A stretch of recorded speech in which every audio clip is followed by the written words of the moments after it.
प्रहार टीवी और मैं हूं आपके साथ स्मिता पटवार। चलिए रुक करेंगे उत्तराखंड की तमाम बड़ी खबरों का, लेकिन उससे पहले एक नजर आज की हेडलाइंस पर।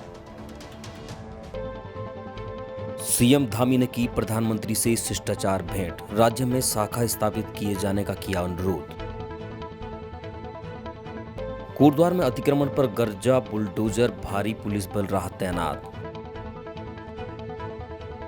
सीएम धामी ने प्रधानमंत्री से पिथौरागढ़ एयर स्ट्रिप से हवाई सेवाओं के शीघ्र सुचारू संचालन के लिए संबंधित को निर्देशित करने का किया अनुरोध। हरिद्वार में लग्जरी होटल की वेबसाइट हैक, रूम बुक करने के नाम पर हो रहा फ्रॉड। लक्सर एसडीएम ने अवैध खनन में लगे 4 वाहन पकड़े। मुख्यमंत्री पुष्कर सिंह धामी ने गुरुवार को नई दिल्ली में प्रधानमंत्री नरेंद्र मोदी से शिष्टाचार भेंट की। मुख्यमंत्री ने उत्तराखंड के विकास के लिए प्रधानमंत्री के मार्गदर्शन और केंद्र सरकार के सहयोग के लिए देवभूमि उत्तराखंड की जनता की ओर से आभार व्यक्त किया। मुख्यमंत्री ने प्रधानमंत्री से उत्तराखंड के लिए जीएसटी क्षतिपूर्ति अवधि को जून 2022 के आगे बनाए रखने, उत्तराखंड में राष्ट्रीय फार्मास्यूटिकल शिक्षा एवं शोध संस्थान की एक शाखा स्थापित किए जाने, कुमाऊं मंडल के पौराणिक मंदिरों को जोड़े जाने के उद्देश्य से मानस खंड मंदिर माला मिशन को स्वीकृति दिए जाने का अनुरोध किया। मुख्यमंत्री ने पिथौरागढ़ एयर स्ट्रिप से हवाई सेवाओं के शीघ्र एवं सुचारू संचालन के लिए संबंधित को निर्देशित किए जाने के साथ ही टीएचडीसी इंडिया लिमिटेड की एक्टिव शेयर धारता में उत्तर प्रदेश के 25% अंशधारिता को उत्तराखंड राज्य को स्थानांतरित करने और केंद्र के सहयोग का भी अनुरोध किया। मुख्यमंत्री ने कहा कि उत्तराखंड राज्य देश के फार्मास्यूटिकल्स हब के रूप में उभर रहा है। भारत में कुल उपभोग होने वाली दवाओं में उत्तराखंड राज्य में स्थापित औषधि निर्माण इकाइयों की लगभग 20% हिस्सेदारी है। राज्य में स्थापित 3 प्रमुख औद्योगिक संकुलों यथा देहरादून, हरिद्वार और उधमसिंह नगर में 300 से अधिक फार्मास्यूटिकल्स निर्माण इकाइयां स्थापित हैं, जो 1 लाख से अधिक लोगों को रोजगार प्रदान कर रही हैं। मुख्यमंत्री ने उत्तराखंड में राष्ट्रीय फार्मास्यूटिकल शिक्षा एवं शोध संस्थान की एक शाखा स्थापित किए जाने का अनुरोध किया है, जिससे राज्य में फार्मास्यूटिकल शोध को बढ़ावा मिले और उक्त संस्थान की स्थापना हेतु वांछित भूमि राज्य सरकार द्वारा उपलब्ध कराई जाएगी। यदि आपका मोबाइल फोन कहीं गुम हो जाए तो अब परेशान होने की जरूरत नहीं है, क्योंकि उत्तराखंड पुलिस की माने तो इसके लिए उत्तराखंड पुलिस ने खास प्लान तैयार कर लिया है। आपको बता दें कि मोबाइल गुम होने पर आप नजदीकी थाने चौकी में इसकी जानकारी दे सकते हैं, जिसके बाद पुलिस आपका मोबाइल आपको ढूंढ कर देगी।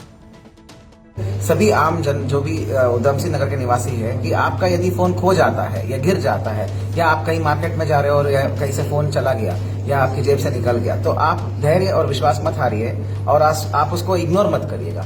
नियरेस्ट थाना या चौकी या आपके घर के पास जो थाना है वहां पे जाइए और 2 लाइन का एप्लीकेशन लिखवा दीजिए, ऐसे ऐसा हुआ था करके, साथ में फोन का बिल और IMEI नंबर डिटेल्स सब कुछ अटैच करके बस दे दीजिए। हम उसको ऑटोमेटिकली SOG में लगा के ट्रैकिंग करते हैं और जल्दी से जल्दी मैं विश्वास आपको दिलाता हूं कि आपकी फोन आपको मिल जाए।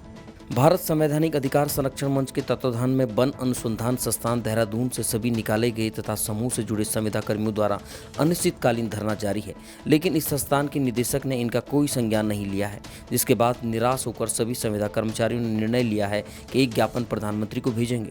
सभी पीड़ितों द्वारा निर्णय लिया गया कि जब तक वन अनुसंधान संस्थान देहरादून इनकी मांगों को नहीं मानते हैं तब तक धरना जारी रहेगा। साथियों, सरकार की कान की हड्डी बहुत मजबूत है और वो ऐसे नहीं जागती है, और सरकार को जगाने के लिए हमारे पास में सारे तंत्र है। जैसे ही हम लोग आज DM महोदय के माध्यम से ज्ञापन प्रधानमंत्री जी को फैक्स करने गए, ईमेल वहीं से किया, जब तक हम यहाँ पहुँचे तब तक हलचल हो गई थी, क्योंकि ये FRI संस्थान जो है इससे उत्तराखंड का कोई लेना देना नहीं है। ऋषिकेश वीरभद्र रोड स्थित शहरी विकास मंत्री प्रेमचंद अग्रवाल के कैंप कार्यालय के बाहर खड़ी एक कार में संदिग्ध परिस्थितियों में आग लग गई। आग लगते ही कैंप कार्यालय और आसपास अफरा तफरी मच गई। मौके पर मौजूद कैबिनेट मंत्री के जनसंपर्क अधिकारी ताजेंद्र सिंह ने कैंप कार्यालय में तैनात कर्मचारियों के साथ आग बुझाने का प्रयास किया, लेकिन वह कामयाब नहीं हो सके। कार में आग लगने की सूचना पाकर दमकल कर्मी मौके पर पहुंचे और काबू पा लिया। हालांकि जब तक कार की आग बुझती तब तक कार पूरी तरह से जलकर खाक हो चुकी थी। गनीमत रही कि इस घटना में कोई हताहत नहीं हुआ। खानपुर विधायक उमेश कुमार ने सिंचाई विभाग की टीमों के साथ खानपुर विधानसभा से लगकर गुजरने वाली गंगा के टूटे हुए तटबंधों का निरीक्षण किया। टूट चुके तटबंधों पर चल रहे निर्माण कार्यों का भी निरीक्षण किया। विधानसभा क्षेत्र का लगभग आधे से ज्यादा भूभाग गंगा जी के टूटे तटबंधों से त्रस्त है। कई हजार एकड़ भूमि बाढ़ग्रस्त रहती है, मुश्किल से एक फसल निकल पाती है। इन तटबंधों का निरीक्षण पहली बार हवाई सर्वे से किया गया था, लेकिन वस्तु स्थिति नहीं पता चल सकी थी, तो निर्णय लिया गया कि गंगा जी में उतरकर निरीक्षण करेंगे। कई स्थानों पर वाहन बुरी तरह फंस गए थे, लेकिन निरीक्षण नहीं रुका। गंगा के जिन तटबंधों तक कोई नहीं पहुंच पाया, वहां विधायक उमेश कुमार ने पहुंचने के लिए 4x4 वाहन का इस्तेमाल कर निरीक्षण किया। कैबिनेट मंत्री रेखा आर्या और आईएएस सचिन कुर्वे में डीएसओ के स्थानांतरण को लेकर ठन गई है। आपको बता दें कि उत्तराखंड सचिवालय से जारी खाद्य आपूर्ति विभाग में डीएसओ के ट्रांसफर के आदेश को एक पत्र जारी करते हुए निरस्त कर दिया था। दरअसल बुधवार 22 जून सुबह उत्तराखंड सचिवालय के एक ट्रांसफर ऑर्डर जारी हुआ था, जिसमें मंत्री रेखा आर्या ने खाद्य आपूर्ति विभाग में डीएसओ के तबादले किए थे। लिस्ट जारी हुए अभी कुछ ही घंटे बीते थे कि मंत्री रेखा आर्या ने सभी तबादले निरस्त कर दिए थे। मंत्री ने बाकायदा इसको लेकर एक पत्र भी जारी किया था, जिसमें साफ तौर पर कहा गया था कि जो भी स्थानांतरण के आदेश जारी हुए हैं उनके बारे में उनसे पूछकर नहीं किया गया है। इसके बारे में कांग्रेस पार्टी की प्रवक्ता गरिमा दसोने ने अपनी प्रतिक्रिया दी है। आखिर ऐसा क्यों होता है कि रेखा आर्या की ही सभी अधिकारियों के साथ तनातनी हो जाती है, फिर चाहे वो त्रिवेंद्र रावत सरकार हो, तीरथ रावत सरकार हो या अब पुष्कर सिंह धामी सरकार। इससे पहले भी आधा दर्जन आईएएस अधिकारियों के साथ किस तरह का उनका नूरा कुश्ती का दौर चल रहा था, ये किसी से छुपा नहीं है। और अब नया प्रकरण है अपने ही आयुक्त से भिड़ जाने का, क्योंकि आयुक्त ने बिना मोहतरमा के या बिना मैडम के आदेश के 6 कर्मचारियों का ट्रांसफर इधर से उधर कर दिया और 12 घंटे भी नहीं बीते थे कि आदेशों को निरस्त कर देना पड़ा। ऐसे में अगर रेखा आर्या का इसी तरह से समन्वय की कमी रहेगी, सामंजस्य की कमी अपने अधिकारियों से रहेगी, तो फिर विभाग खामियाजा अलग भुगतेगा, विभाग की योजनाएं खामियाजा अलग भुगतेंगी और योजनाओं से लाभान्वित होने वाले लोग उसका खामियाजा अलग भुगतेंगे। ऐसे में आखिर कहां पर कमी है, किसके व्यवहार में कमी है और क्यों अधिकारियों से रेखा आर्या की नहीं बन पाती, ये एक यक्ष प्रश्न बन चुका है। उत्तराखंड के आईएएस रामविलास यादव की मुश्किलें लगातार बढ़ती जा रही हैं। अब सरकार ने भ्रष्टाचार के खिलाफ एक बड़ा एक्शन ले लिया है। सरकार ने आय से अधिक संपत्ति रखने के आरोप में आईएएस अधिकारी रामविलास यादव को निलंबित कर दिया है। वहीं विजिलेंस डिपार्टमेंट ने उनके खिलाफ केस दर्ज कर लिया है, जिसके बाद विजिलेंस ने आईएएस अधिकारी को गिरफ्तार कर लिया। लखनऊ विकास प्राधिकरण के पूर्व सचिव रहे रामविलास यादव के ठिकानों पर उत्तराखंड विजिलेंस ने बीते दिनों छापेमारी की कार्रवाई की थी। यादव उत्तराखंड में अपर सचिव समाज कल्याण के पद पर कार्यरत थे। विजिलेंस की जांच में उन पर आय से अधिक संपत्ति अर्जित करने का आरोप लगा था, जिसके बाद उनके ठिकानों पर छापेमारी की गई थी। इस कार्रवाई के बाद आईएएस अधिकारी को बुधवार को निलंबित कर दिया गया। वहीं विजिलेंस डिपार्टमेंट ने उनके खिलाफ केस दर्ज कर लिया और बुधवार उन्हें गिरफ्तार कर लिया है। देखिए, इसमें जो हमारे आईएएस अधिकारी हैं रामविलास यादव जी, ये इनके विरुद्ध हमें मुकदमा दर्ज करने की अनुमति जब मिली थी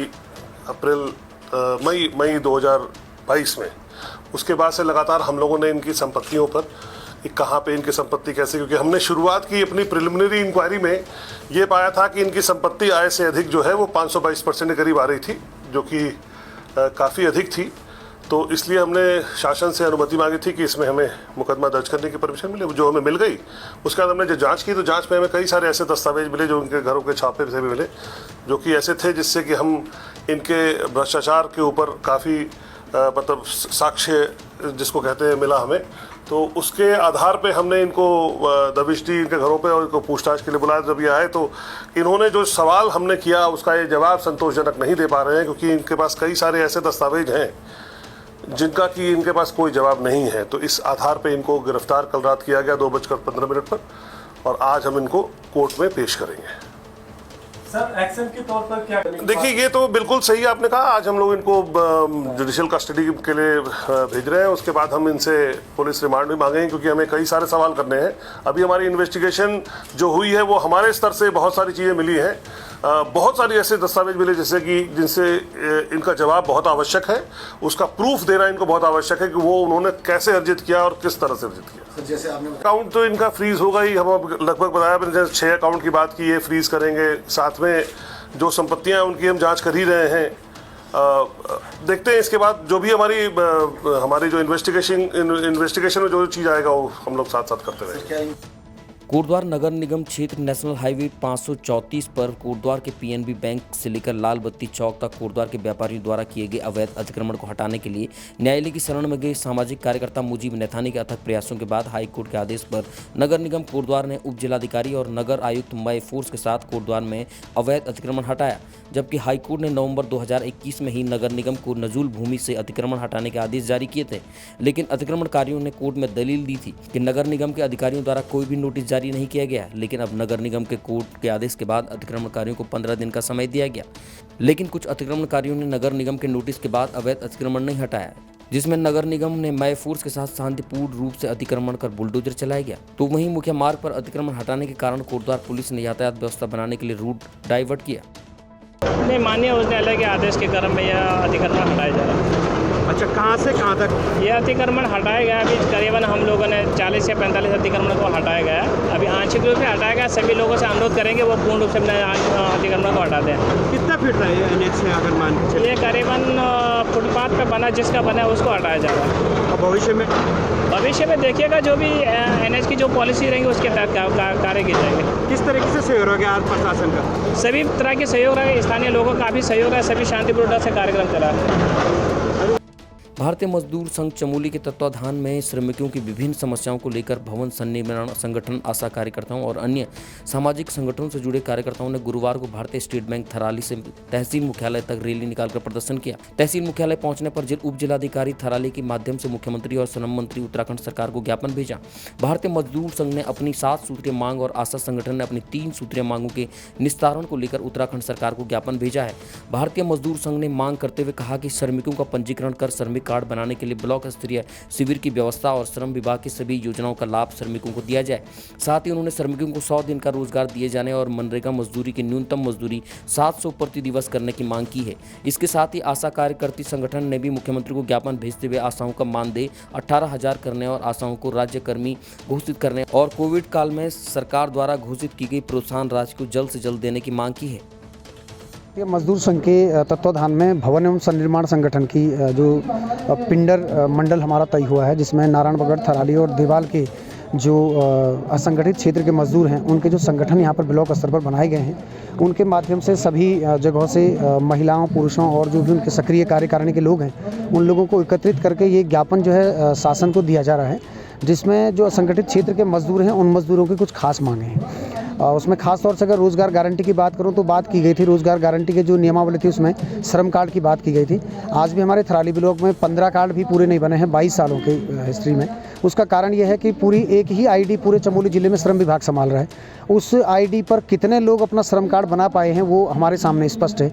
उसके बहुत सारे लाभ थे जो आज तक लोगों को 0% रूप में मिले हैं। बेटियों की शादी में उसमें 51,000 की बात की गई है। बहुत सारे लोग जिनका बना है, कुछ लोगों का उनको मिल रहा है, लेकिन 90% लोग आज भी छूटे हुए हैं। उसमें जो इंश्योर की बात की गई थी कि काम के दौरान लोगों को 5 लाख रुपए का इंश्योरेंस मिलेगा, लेकिन उस श्रम कार्ड की बाध्यता सामने आती है।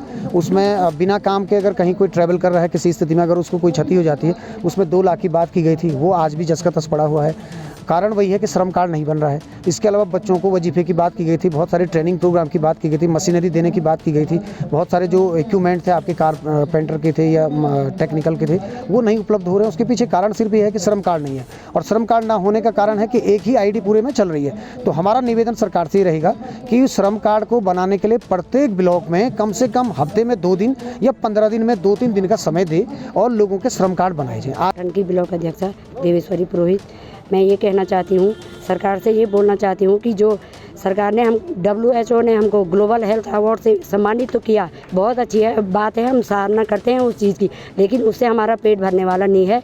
क्योंकि हम इतना कोविड काल में जब क्वारंटीन सेंटर से लेकर आज जो प्रिकॉशन डोज है, तब तक भी आशाएं पूरे उसमें अपना योगदान दे रही है, लेकिन सरकार अनदेखा कर रही है आशाओं की। इतने कामों का हर चीज़ का मूल्यांकन करने के बजाय अनदेखा कर रही है। हमारी सरकार से यही अपील है कि 2005 से आज हमें 17 साल इस कार्य को करते हुए हो गए हैं। जब हमारी नियुक्ति हुई तो सिर्फ स्वास्थ्य शिशु मृत्यु दर और मातृ मृत्यु दर के लिए हुई थी। आज विभाग हमको इतना काम दे रही है और अन्य विभाग भी हमको दुनिया भर के काम दे रहा है, जिससे कि हमारे कार्यों में व्यवधान हो रहा है। ना हम अपने बच्चों का भरण पोषण ढंग से कर पा रहे हैं और ना ही हम अपने कार्यों को कर पा रहे हैं, क्योंकि इस काम को अगर हम करेंगे तो उसके लिए हमको पैसा तो चाहिए ही। सरकार से हमारा यही कहना है कि हमको हमको फिक्स मानदेय 18,000 कर दिया जाए, जिससे कि हम अपने बच्चों का और अपना भरण पोषण कर सकें। और सभी जिला पदाधिकारी जितने भी इस संगठन से जुड़े उनका धन्यवाद करना चाहूँगा, क्योंकि जो मेरा सपना था 1.5 साल से वो आज सफल होते हुए मेरा नज़र आ रहा है। मजदूरों की चाहे आशाओं की, जो भी कमज़ोर वर्गीय आदमी श्रमिक है, उनको अधिकारों को लड़ने के लिए, उनका अधिकार उनको दिलाने के लिए हमारा सतत प्रयास रहेगा। आशा है पर मीडिया भी हमारा साथ देगी और ये उनको देना ही पड़ेगा, सरकार को झुकना ही पड़ेगा, चाहे कुछ भी हो जाए। गरीब क्यों गरीबी सरकार बनाती है और गरीबी लूटा जा रहा है, उसका अधिकार कागज में दिया, उसमें शासन प्रशासन कहीं न कहीं मेरे को मिली जुली भगत लगती है, जिससे श्रमिकों का अभी तक इतना अनदेखा किया गया है। लेकिन अब ऐसा हम होने नहीं देंगे। अब मेरे को पूरा विश्वास हो गया है, पूरे श्रमिक संगठित हो चुके हैं। आज से जितने भी ग्रुप सब संगठित हैं और उनके अधिकार को लड़ने के लिए मैं पूरे संगठन को, पूरे ग्रुप को, पूरे पदाधिकारियों को धन्यवाद देना चाहूँगा। और इसके लिए बीते दिन नैनी झील में मिली अज्ञात महिला के शव की शिनाख्त कर ली गई है। नैनी झील में जिस महिला का शव मिला था उसकी शिनाख्त कृष्णापुर निवासी कमला देवी 35 वर्ष के रूप में हुई है। आपको बता दें कि मृतका कमला पिछले काफी लंबे समय से स्वास्थ्य कारणों से परेशान चल रही थी। वह अपने पीछे अपनी 3 बेटियों को छोड़कर गई है। मां का शव देख तीनों बच्चों का रो रो कर बुरा हाल है। मृतका के पति किशनगिरी हाईकोर्ट में माली के पद पर कार्यरत हैं। आपको बता दें कि मृतका कमला अपने 2 बच्चों के साथ दवाई लेने बाजार आई थी, जिसके बाद दोनों बच्चों को उसने घर भेज दिया। मृतका की सबसे छोटी बेटी 21 जून को अंतर्राष्ट्रीय योग दिवस पर दिल्ली में आयोजित प्रतियोगिता में भाग लेने गई थी। पुलिस द्वारा शव का पंचनामा कर पोस्टमार्टम के लिए भेज दिया गया है। पिथौरागढ़ और बागेश्वर जिले की सीमा में बसे ग्राम पंचायत नामिक ने अपनी उपेक्षा से आहत होकर पिथौरागढ़ जिले के बगावत कर बागेश्वर में शामिल होने की इच्छा जाहिर की है। उन्होंने कहा कि अगली ग्राम पंचायत की खुली बैठक में इस आशय से प्रस्ताव पास किया जाएगा। सड़क तथा शिक्षा की समस्याओं का निदान नहीं होने से गांव में ही भूख हड़ताल सत्याग्रह करने की चेतावनी भी दी। जिला पंचायत सदस्य जगत मर्तोलिया ने नामिक में आयोजित चौपाल में ग्रामीणों को खुलकर भड़ास निकाली। चौपाल में ग्रामीणों ने खुलकर बोला कि 24 फरवरी सन 1960 को पिथौरागढ़ जिले की स्थापना के वक्त इस गांव को अल्मोड़ा से हटाकर पिथौरागढ़ में शामिल कर दिया गया। तभी से उसके बाद सौतेला व्यवहार इस गाँव के साथ शुरू हो गया। आज विकास के लिए गाँव वासी तड़प रहे हैं। गाँव की कहानी इस बात को बयां कर रही है। ग्रामीणों ने कहा कि आजादी के 75 साल होने के बाद भी नामिक गाँव में सरकार की एक भी सुविधा नहीं पहुंच पाई है। आपको बता दें कि थल मुनस्यारी मोटर मार्ग से बला से 27 किलोमीटर की कठिन पैदल यात्रा के बाद नामिक गांव आता है, जबकि बागेश्वर जिले में सामा गोगिन मोटर मार्ग में गोगिना से 6 किलोमीटर की पैदल दूरी तय करने के बाद नामिक गांव आता है। ग्राम प्रधान तुलसी जैमियाल ने कहा कि होकरा से नामिक के लिए बन रहे मोटर मार्ग के निर्माण की कछुआ चाल के कारण 20 वर्षों बाद भी मोटर मार्ग की सुविधा उपलब्ध न होने से बहुत मुश्किल में है। उन्होंने कहा कि गोगिना से मोटर मार्ग 2 भाग में बनना है, एक पिथौरागढ़ तथा बागेश्वर जिले में है। पिथौरागढ़ में बजट तथा निविदा दोनों स्वीकृत हो गई है। बागेश्वर जिले में फाइल का अभी तक पता नहीं चल पाया है। रुद्रप्रयाग जिला मुख्यालय के समीप जवाड़ी बाईपास के नजदीक ऋषिकेश कर्णप्रयाग रेल परियोजना के एडिट टनल 7 के भीतर अचानक हुए ब्लास्ट में एक स्थानीय युवक की मौत हो गई थी, जबकि एक की जिंदगी बाल बाल बच गई थी। इसी मामले में मृतक युवक के परिजनों ने मेघा कंपनी के कार्यालय सुमेरपुर पहुंचकर कंपनी के अधिकारियों से मिले। इस मौके पर स्थानीय विधायक भरत सिंह चौधरी भी मौजूद थे। दोबारा मृतक के परिजनों ने उचित मुआवजा देने की मांग रखी। उन्होंने कहा कि मृतक के परिवार के लालन पालन में कोई भी दिक्कत न हो, इसको ध्यान में रखकर कंपनी निर्णय ले। कहा गया कि यदि कंपनी उचित मुआवजा नहीं देती है तो इसके भयानक परिणाम कंपनी को भुगतने पड़ेंगे। वहीं दूसरी ओर उस पर हादसे में बाल बाल बचे नरकोटा गांव के युवक के परिजनों ने कंपनी पर उत्पीड़न का आरोप लगाया है। कहा है कि घटना के बाद से युवक अस्वस्थ है और सदमे में भी है। वह इस टनल के भीतर जाने से घबरा रहा है, लेकिन कंपनी के अधिकारी उसकी हालत से पूरी तरह से वाकिफ होने के बाद भी जबरन उससे कार्य करवा रहे हैं, जबकि उसे नरकोटा से स्थानांतरित करने को कई बार कह चुके हैं, लेकिन कंपनी के अधिकारी तानाशाही में है। कहा गया कि अगर बालक के साथ कोई भी घटना हुई तो इसकी जिम्मेदारी कंपनी की होगी।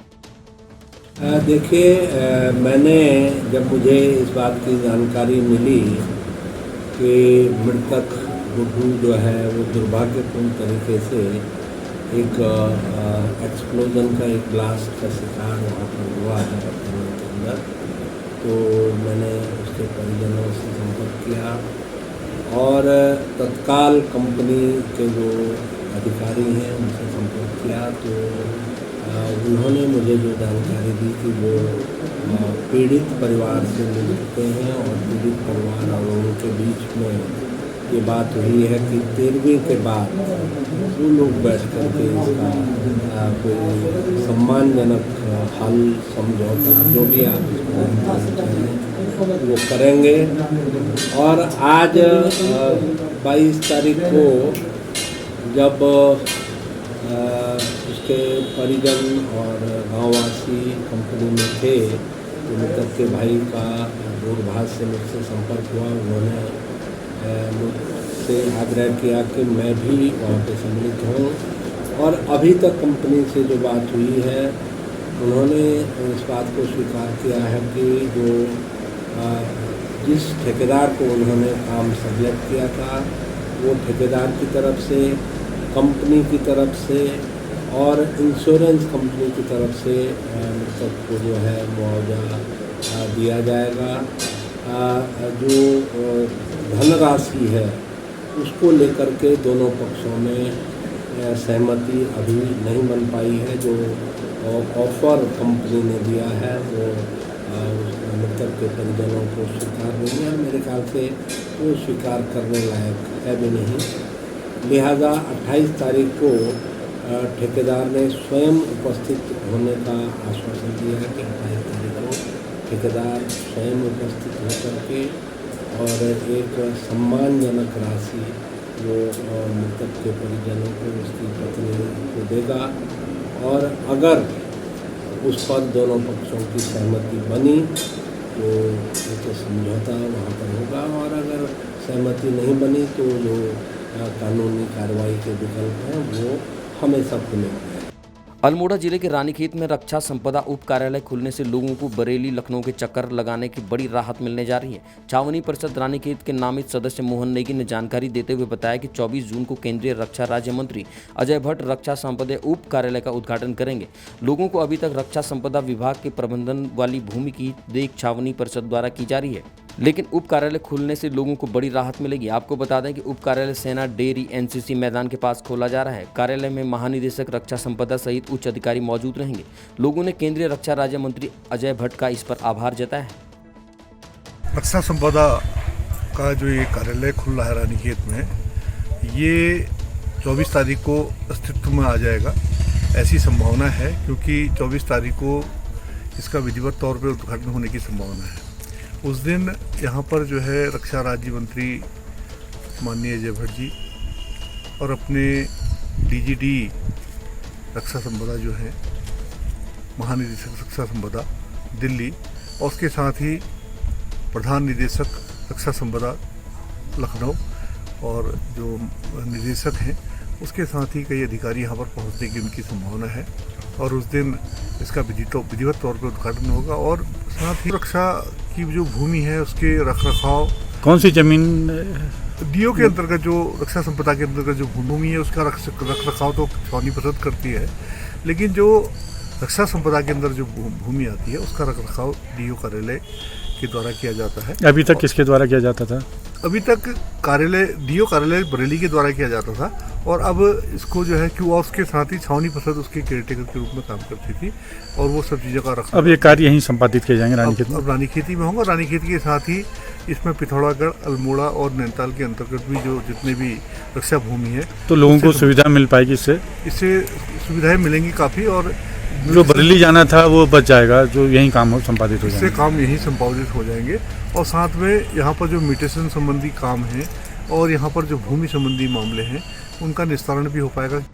अल्मोड़ा जिले के जागेश्वर विधानसभा के विकासखंड लमगड़ा ग्राम पंचायत बाराकोट के राजकीय एलोपैथिक चिकित्सालय में पिछले 20 वर्षों से चिकित्सकों और कार्मिकों का टोटा बना हुआ है, जिससे चिकित्सक की नियुक्ति होती है, चिकित्सक कभी वहां नहीं आता है। ग्रामीणों ने स्वास्थ्य केंद्र में डॉक्टरों की नियुक्ति को लेकर कई बार मांग की है, लेकिन ग्रामीणों की इस मांग पर कोई सुनवाई नहीं होती है, जिससे ग्रामीणों को स्वास्थ्य सुविधाओं का लाभ नहीं मिल पा रहा है। वहीं ग्रामीणों ने जागेश्वर विधानसभा के विधायक मोहन सिंह मेहरा को समस्याओं के बारे में अवगत कराया, तो विधायक जागेश्वर ने मुख्य चिकित्साधिकारी अल्मोड़ा, जिलाधिकारी अल्मोड़ा को चिकित्सक की नियुक्ति करने को कहा गया। सप्ताह में 3 दिन चिकित्सक स्वास्थ्य केंद्र बाराकोट में तैनात रहेंगे और स्वास्थ्य केंद्र में खून की जाँच सहित अन्य जाँचें भी निःशुल्क की जाएंगी। वहीं ग्राम पंचायत बाराकोट ग्रामीणों ने जोगेश्वर विधायक मोहन सिंह मेहरा, मुख्य चिकित्साधिकारी अल्मोड़ा, जिलाधिकारी अल्मोड़ा का आभार जताया है। ग्रामीणों का कहना है कि विधायक का ये कदम बहुत ही सराहनीय है। आज हमारे तल्ला सालम के लिए खुशी का माहौल है, जिसमें राजकीय एलोपैथिक चिकित्सालय बाराकोट में चिकित्सक को लेकर लगभग 20 से 25 सालों से क्षेत्र परेशान था और चिकित्सालय एक फार्मेसिटी के सहारे चल रहा था। कई अधिकारियों व जनप्रतिनिधियों से वार्ता की, ज्ञापन दिया, प्रार्थना करने के बाद भी इस समस्या का समाधान नहीं हो पाया, जिसमें आज हमने भाजपा के लोकप्रिय विधायक माननीय मोहन सिंह मेहरा जी के पास ज्ञापन दिया और आज पूरा क्षेत्र माननीय विधायक श्री मोहन सिंह मेहरा जी का कोटि कोटि धन्यवाद एवं आभार व्यक्त करते हैं। जो समस्या 20-25 सालों से चली आ रही थी, माननीय विधायक जी ने 2-3 महीनों में ही समस्या का समाधान कर दिया, जिसमें आज राजकीय एलोपैथी चिकित्सालय बारकोट में एक चिकित्सक की नियुक्ति हुई है और वह मरीजों को देखने का कार्य कर रहे हैं और हमेशा उपस्थित हो रहे हैं। और यह हॉस्पिटल 20 से 30 ग्राम पंचायतों को लाभान्वित करता है। भारतीय जनता पार्टी जिला कार्यालय गोपेश्वर में कार्यकर्ताओं ने डॉक्टर श्यामा प्रसाद मुखर्जी के बलिदान दिवस को मनाया गया। भाजपा कार्यकर्ताओं ने डॉक्टर श्यामा प्रसाद मुखर्जी के चित्र पर माल्यार्पण व पुष्पार्चन किया। इस अवसर पर भारतीय जनता पार्टी के जिला अध्यक्ष रघुवीर सिंह बिष्ट ने बतौर मुख्य प्रवक्ता कहा कि जनसंघ के संस्थापक डॉक्टर श्यामा प्रसाद मुखर्जी बहुत कम उम्र में ही कुलपति के पद पर आसीन होते हुए तत्कालीन समय में चल रहे अनेकों कुरीतियों एवं सरकार द्वारा चलाई जा रही गलत नीतियों के विरोध में प्रखरता से उन्होंने उसका विरोध किया था। उत्तराखंड की तमाम बड़ी खबरों में फिलहाल इतना ही। बाकी खबरों के लिए देखते रहिए पहाड़ टीवी। नमस्कार।